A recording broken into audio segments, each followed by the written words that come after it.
serving the Lord will bring you into life.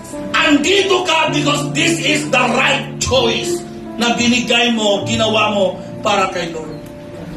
Mayroon kang choice, pero ang sabi ng Diyos, ito ang piliin.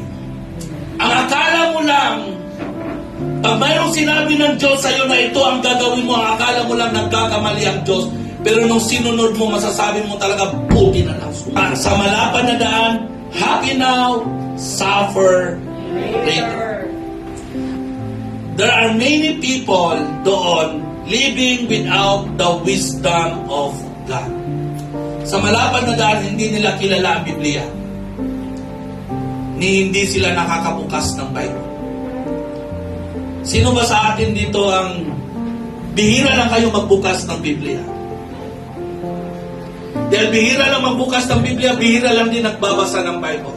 Alam nyo ba na ang Biblia is the wisdom of God para tayo po ay magkaroon ng tamang pagpapasya sa buhay? If you are really a Christian at ikaw ay talagang tagasunod ng Panginoon, ang Biblia ang iyong gabay.